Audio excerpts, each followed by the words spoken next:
Sen, magandang araw mga kumbate. Bali, day 2 natin ngayon. Ayan. Bali, ito yung sinasabi kong resulta niya ay 4 agwas. Ito.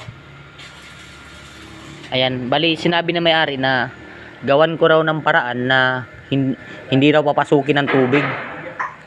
Una kong suggest mga kumbate, yung dugtungan tong bubong na to. Pero ang sabi nila parang pangit daw tignan. Para sa akin din, pangit din. Kaya sinabihan ako nila na kung ano pa ba yung mas magandang pamamaraan na ma-extendan tong bubong na mga kagaya nito mga kumbate. Kaya sinuggest ko, lagyan na lang natin ng paikot.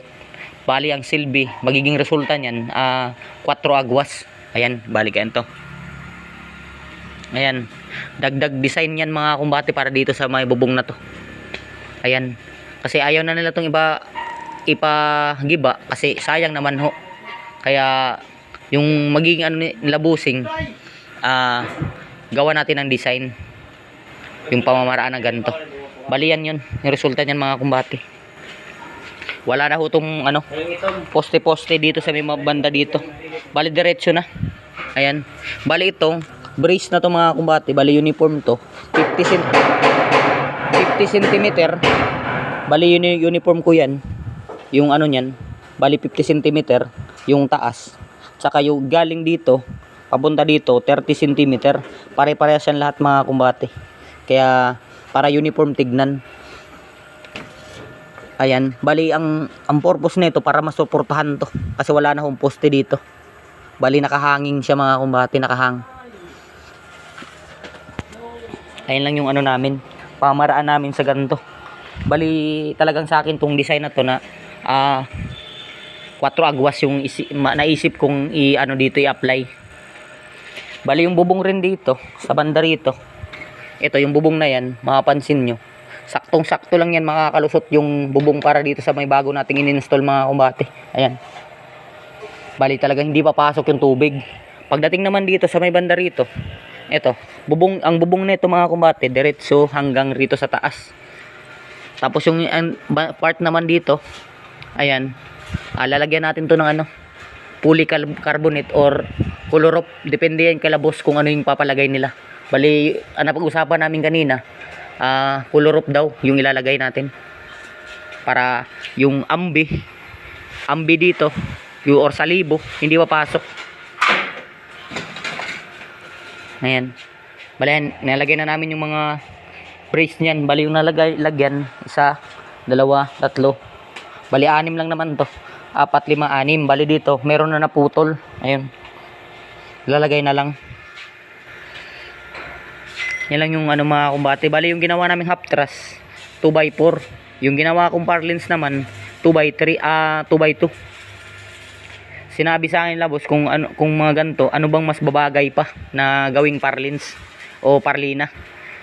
Pag sa mga ganito kasi mga kumbate, pag 2x3 yung nilagay natin na C-parlins, kagaya ho niyan, kagaya ho na ito para hong pangit na ho tignan kasi hindi siya babagay kasi dito mababa lang. Ayan, kagaya niyan, mababa lang ho yan sa pag tinignan nyo yan sa mas maganda ho to pag malayo. Pero pag mga ganito mababa lang, semi-design ho ya, semi-design na ho siya. Ayan, mas maganda ho gamitin yung mga ganito, yung square tube na 2x2. Ayan, at saka isa pang nito mga kumbate, hindi malinis siya tignan kasi yung text screw nya kagaya ho nito, ayan, maruming tignan, nakikita ho yan ng mga tao. Ayan, pag mga gantong design, ito pag kabarena dito ng text screw, hindi ho yan makikita kasi ho nga kwadrado to. Ayan, kwadrado ho yan. Ayan lang yung pamamaraan na sinabi sa akin na kung ano bang mas magandang gamitin pang parlina. Ako sinuggest ko naman yung 2x2.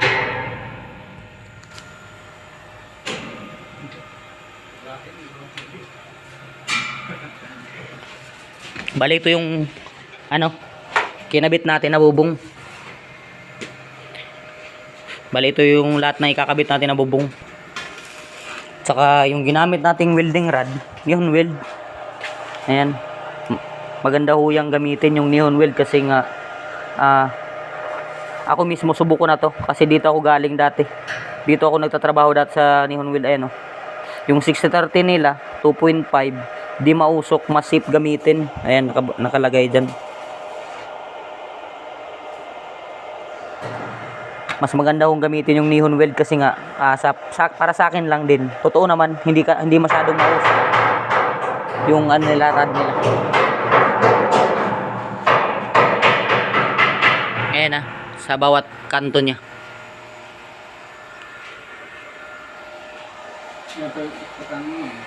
Ayan, mas maganda yung tignan mga kumbate pag nabubungan ng huya namin. Bali next week, ayan, proceed na tayo sa pool na gagawin. Ayan, dyan sa baba. Bali sabi ni Bossing kahapon, sisimulan na natin yung pool na yan. Simulan na natin yung layout. So hanggang doon lang muna. Maraming salamat.